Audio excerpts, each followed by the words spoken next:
রাতের সংবাদে আপনাকে স্বাগতম। প্রথমে জানিয়ে দিচ্ছি সংবাদ শিরোনাম।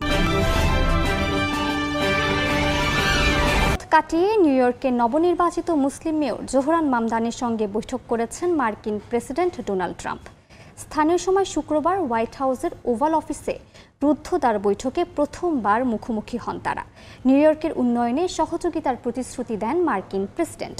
এ সময় আবাসন সংকট, জীবনযাত্রার ব্যয় বৃদ্ধি ও আইনসহ ফেডারেল আইন প্রয়োগকারী সংস্থাগুলোর ভূমিকা নিয়ে উদ্বেগ জানান নবনির্বাচিত মেয়র।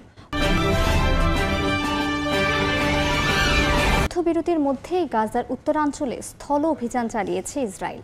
পূর্ব জেরুজালেম থেকে পশ্চিম তীর সব জায়গায় বাড়ছে সহিংসতা, গ্রেফতার আর বসতি স্থাপনকারীদের হামলা। সব মিলিয়ে একদিনে নিহত অন্তত ৩ জন। দক্ষিণ লেবাননেও অব্যাহত বোমাবর্ষণে 1 জন নিহত হয়েছে। এদিকে আইসিসি কর্মকর্তাদের ওপর মার্কিন নিষেধাজ্ঞা নিয়ে ক্ষোভ জানিয়েছে জাতিসংঘ। ইউক্রেন যুদ্ধ অবসানে মার্কিন পরিকল্পনাকে চূড়ান্ত শান্তির ভিত্তি হিসেবে সমর্থন করলেন রুশ প্রেসিডেন্ট ভ্লাদিমির পুতিন। তবে এ প্রস্তাব মানতে নারাজ ইউক্রেন। দেশটি জানিয়েছে এ প্রস্তাবের মাধ্যমে দেশের মর্যাদা ও ভূখণ্ড উভয়ই ঝুঁকিতে পড়বে। থ্যাঙ্কসগিভিংয়ের মধ্যে সমঝোতা চূড়ান্ত করতে ইউক্রেনের উপর চাপ বাড়িয়েছেন মার্কিন প্রেসিডেন্ট। এ অবস্থায় ইউরোপীয় নেতাদের সঙ্গে টানা পরামর্শে ব্যস্ত জেলেনস্কি। পাকিস্তানের পাঞ্জাবে একটি কারখানায় ভয়াবহ বিস্ফোরণের ঘটনা ঘটেছে। এতে অন্তত 20 শ্রমিক নিহত হয়েছেন। আহত হন আরও 7 জন। নিহতদের মধ্যে 19 জনের পরিচয় শনাক্ত হয়েছে। আঠা তৈরির ওই কারখানাটিতে গ্যাস লিকেজ থেকে আগুনের সূত্রপাত হয়েছে বলে প্রাথমিক ধারণার কথা জানিয়েছেন ফয়সালাবাদের কমিশনার। এবার শুনবেন বিস্তারিত।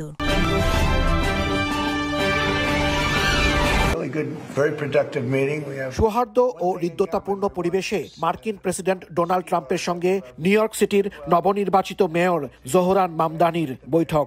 স্থানীয় সময় শুক্রবার বিকেল ৩টার পর হোয়াইট হাউসে রুদ্ধদ্বার বৈঠক করেন তারা। ৮ ঘন্টা বৈঠকের পর ওভাল অফিসে সাংবাদিকদের মুখোমুখি হন ট্রাম্প ও মামদানি। ৪ নভেম্বরের নির্বাচনে মামদানির ঘোর বিরোধী ছিলেন ট্রাম্প। একে অন্যকে কটাক্ষ করতেও ছাড়েননি। তবে শুক্রবারের বৈঠকটি ছিল একেবারেই ভিন্ন। এদিন মামদানির প্রশংসায় পঞ্চমুখ ছিলেন ট্রাম্প। নবনির্বাচিত মেয়রকে আন্তরিক অভিনন্দন জানিয়ে মার্কিন প্রেসিডেন্ট বলেন, নিউ ইয়র্কের মেয়র হওয়া অনেক বড় ব্যাপার। তিনি আশা করেন মামদানি দুর্দান্ত মেয়র হবেন। আর মামদানি বলেন তিনি প্রেসিডেন্ট ট্রাম্পের সঙ্গে কাজ করার জন্য অধীর আগ্রহে অপেক্ষা করছেন। বৈঠকে নিউ ইয়র্কের আইন শৃঙ্খলা পরিস্থিতি, অপরাধ প্রবণতা, আবাসন সংকট, জীবনযাত্রার ব্যয় ও অর্থনৈতিক নিরাপত্তার উদ্বেগ নিয়ে ফলপ্রসূ আলোচনা হয়েছে বলে জানান ট্রাম্প মামদানি। আমাদের একটা দারুণ বৈঠক হলো, খুবই ভালো, খুবই ফলপ্রসূ।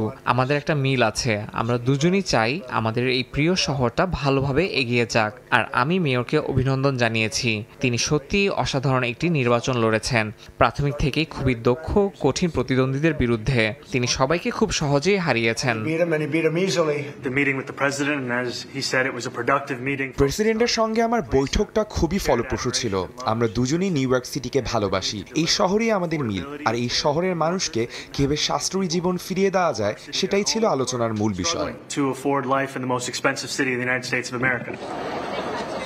চলতি মাসের শুরুতে অনুষ্ঠিত নির্বাচনে সাবেক গভর্নর অ্যান্ড্রু কুমোকে বিশাল ব্যবধানে পরাজিত করে নিউ ইয়র্ক সিটির ইতিহাসে প্রথম মুসলিম মেয়র নির্বাচিত হন ৩৪ বছর বয়সী ডেমোক্র্যাট নেতা জোহরান মামদানি। ১ জানুয়ারি বর্তমান মেয়র এরিক অ্যাডামসের কাছ থেকে দায়িত্ব নেবেন তিনি।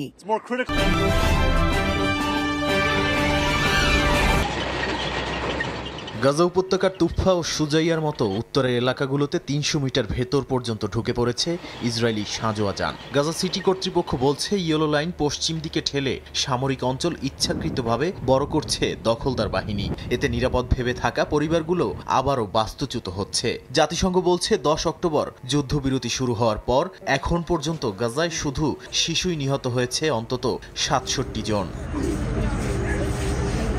পূর্ব জেরুজালেমের কাফর আকাবে ফিলিস্তিনি কিশোরদের গুলি করে হত্যা করেছে ইসরায়েলি বাহিনী। নাবলুসের কাছে থাকা এক বাসিন্দাকে বাড়িতে ঢুকে গুলি করে লাশ নিয়ে যায় সেনারা।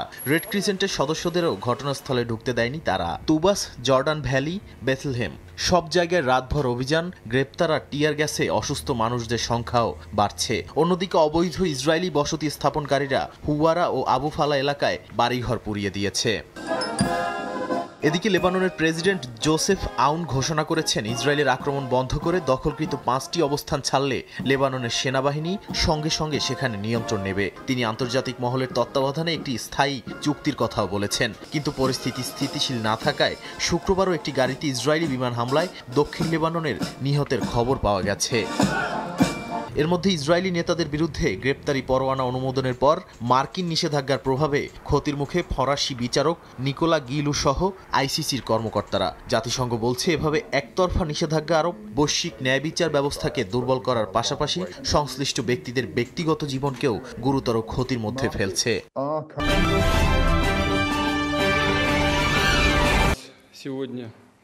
ওয়াশিংটনের পাঠানো 28 দফা পরিকল্পনা শান্তি সমঝোতার ভিত্তি হতে পারে বলে জানিয়েছেন রুশ প্রেসিডেন্ট ভ্লাদিমির পুতিন। স্থানীয় সময় শুক্রবার তিনি জানান, পরিকল্পনাটি এখনো বিস্তারিতভাবে আলোচনায় না এলেও রুশ বাহিনী যে অগ্রসর হচ্ছে এ বাস্তবতা কিয়েভ ও ইউরোপ এখনো বুঝতে পারছে না। তার দাবি, ইউক্রেন আপত্তি জানালেও যুদ্ধ থামাতে হলে রাজনৈতিক শর্ত মেনে নিতে হবে।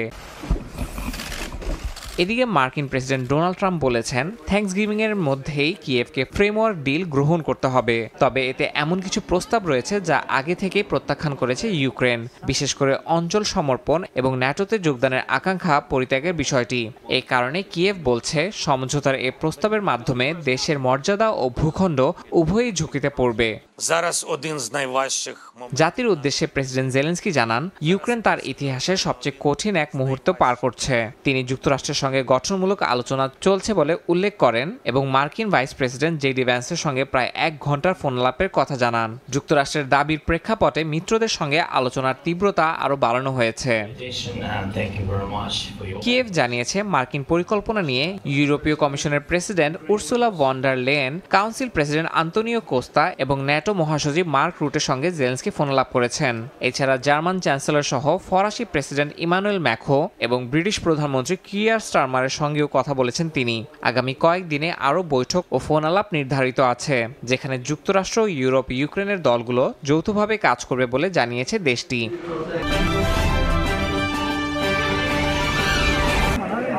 স্থানীয় সময় শুক্রবার ভোরে পাঞ্জাব প্রদেশের ফয়সালাবাদে একটি আঠা তৈরির কারখানা হঠাৎ করে বিস্ফোরণে কেঁপে ওঠে। আগুন ধরে যায় ওই কারখানা সহ আশপাশের আরও 3টি কারখানায়। মুহূর্তেই ধ্বংসস্তূপে পরিণত হয় কারখানাটি। বিস্ফোরণের কারণে আশপাশের অন্তত 60টি বাড়ি ক্ষতিগ্রস্ত হয়েছে।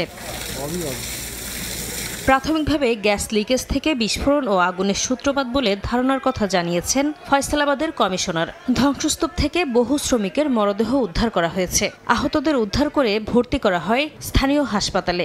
এ ঘটনায় কারখানা মালিককে গ্রেফতার করা হয়েছে। কারখানাটিতে উদ্ধার কাজ শেষ হলেও ধ্বংসস্তূপ সরানোর কাজ এখনও চলমান। বিস্ফোরণে হতাহতের ঘটনায় শোক প্রকাশ করেছেন পাঞ্জাবের মুখ্যমন্ত্রী মরিয়ম নওয়াজ। নিহতদের পরিবারের প্রতি সমবেদনা জানিয়ে ঘটনাটি জোরালোভাবে তদন্তের নির্দেশ দিয়েছেন তিনি।